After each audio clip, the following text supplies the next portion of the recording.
व इन तउद्दू निअमतल्लाहि ला तुहसूहा। बस इतना सा सेंटेंस मैंने पढ़ा है आपके सामने कुरान से। आइए जरा इसके तर्जमे पर, इसकी मीनिंग पर गौर करते हैं। इन तउद्दू निअमतल्लाहि ला तुहसूहा, इसका मतलब होता है कि मेरे बंदो, अगर तुम मेरी नेमतों को, मेरे इनामात को, जो मैंने गिफ्ट्स उतारे हैं, जो मैंने इनाम तुम्हें दिए हैं, जो नेमतें हमने तुम्हें दी हैं, इन नेमतों को अगर तुम शुमार करना चाहो, इनको काउंट करना चाहो, इनको गिनना चाहो, तो तुम नहीं गिन सकते। इन तउद्दू निअमतल्लाहि ला तुहसूहा, बस इतनी सी बात। अल्लाह जानता है आप कितना संभाल पाएंगे, इसीलिए सबको बराबर नहीं बनाया है। किसी को अमीर, किसी को गरीब, किसी को मीडियम, बीच का। क्यों? क्योंकि अल्लाह रब्बुल आलमीन जानता है कि कौन बंदा कितना संभाल पाएगा, कौन कितना रख पाएगा और किसको कितना देना चाहिए, ये अल्लाह रब्बुल आलमीन जानता है। इसलिए आप ये दुआ मांगे, अल्लाह मेरी रिस्क में बरकत अता फरमा, अल्लाह मुझे रोजी रोटी दे, अल्लाह मुझे रिस्क हलाल दे।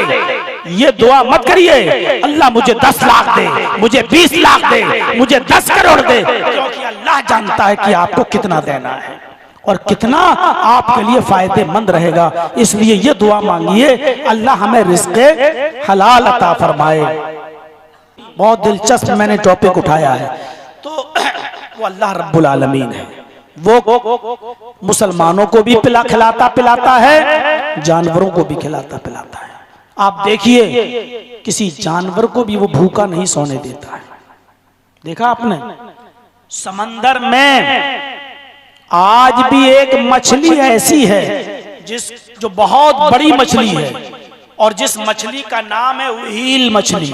आप लोग ज्यादा अच्छी तरह जानते होंगे क्योंकि मछली आप लोगों की महबूब ग़िज़ा है। एक मछली आती है समंदर में जिसका नाम व्हील मछली है। व्हील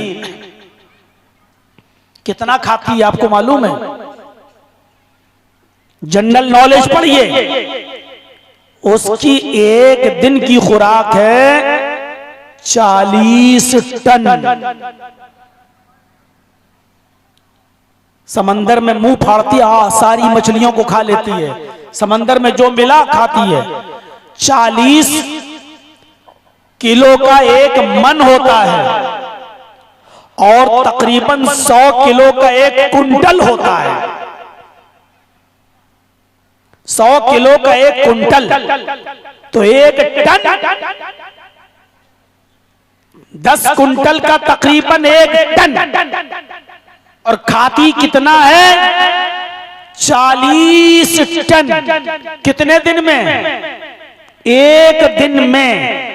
लेकिन हमारा रब, उस रब की रुबूबियत देखिए, हमारा रब उस मछली को भी भूखा नहीं सोने देता। 40 टन गोश्त उस मछली को भी रोजाना खिलाता है, उस मछली को भी भूखा नहीं सोने देता। आइए मुसलमानों मेरी तरफ तवज्जो दीजिए, आप कितना खाते हैं?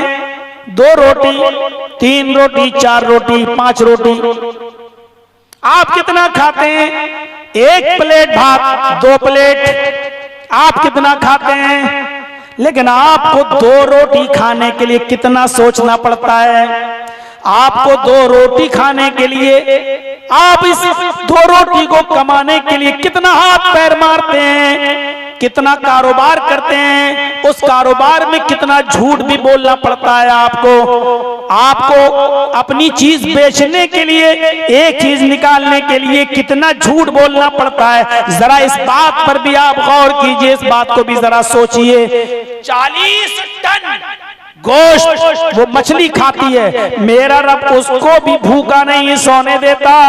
आप रब के ऊपर भरोसा क्यों नहीं करते? आप अल्लाह की जात पर भरोसा क्यों नहीं करते? आप रिस्क हलाल क्यों नहीं कमाते? आप हलाल रोजी क्यों नहीं खाते? जब अल्लाह 40 टन गोश्त खाने वाली मछली को भूखा नहीं सोने देता, तो 2 रोटी खाने वाले इंसान को वो भूखा कैसे सोने देगा? जब उसने पैदा किया है, उसने इस दुनिया में हमें भेजा है, तो जाहिर है कि हमारा रिस्क देकर उसने भेजा है। और जब तक हम वो रिस्क अपना पूरा नहीं कर लेंगे, हमें मौत नहीं आएगी, हमें मौत नहीं आ सकती। मेरे भाइयों, 2 रोटी कमाने के लिए हम कितना दाएं बाएं करते हैं, कितना ऊंचा नीचा काम करते हैं, कितनी हराम कमाइयों से आज हमने अपनी बिल्डिंगें और अपनी जमीनें खरीद रखी हैं और बिल्डिंगें बना रखी हैं। हमने अपने बच्चों को भी माले हराम खिलाना शुरू कर दिया है। हम तसव्वुर करें, कल जब हम कमा कर लाते थे और हलाल रोजी जब अपनी बीवी को खिलाते थे,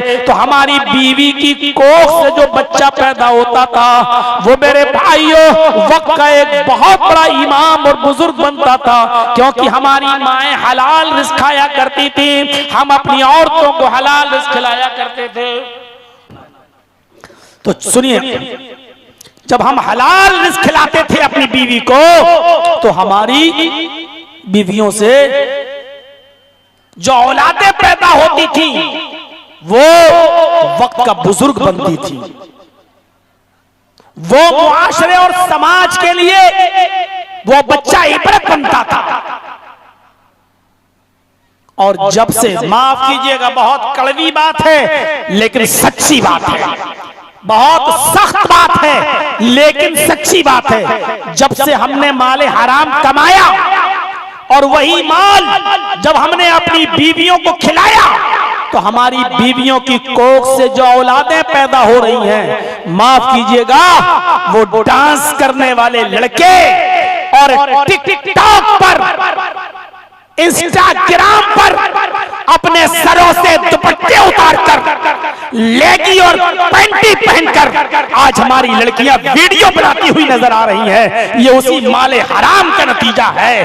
देख लो, मुसलमान लड़कियां आज वीडियो बनाती हैं, इंस्टाग्राम पे, टिकटॉक पर नाच रही हैं, डांस कर रही हैं, उनके दुपट्टे हट चुके हैं, उनके सरों से ओढ़नियां उतर चुकी हैं। माले हराम खिलाओगे अपनी बीवियों को, तो उससे ये उम्मीद मत रखिए आप कि बुजुर्ग पैदा होगा, वली पैदा होगा, अल्लाह का नेक बंदा पैदा होगा।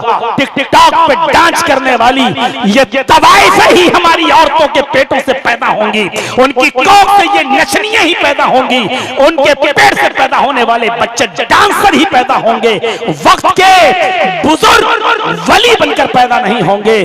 खिलाओ, या आपकी और हमारी जिम्मेदारी है। अब जैसा खिलाओगे वैसा ही हमारी बहनों, हमारी माओ की कोख से वैसी औलादें पैदा होंगी। बात सख्त है, कड़वी है, लेकिन सच्ची। अब बताओ, नहीं डांस करती हैं, नहीं टिकटॉक पे नाच रही हैं, नहीं इंस्टाग्राम पे वीडियो बना रही हैं, सिर्फ चंद टकों के लिए, चंद रुपया यूट्यूब पे, इंस्टाग्राम के जरिए हमारे पास आ जाए। मेरे भाइयों, वो समंदर की मछली तक को भूखा नहीं सोने देती।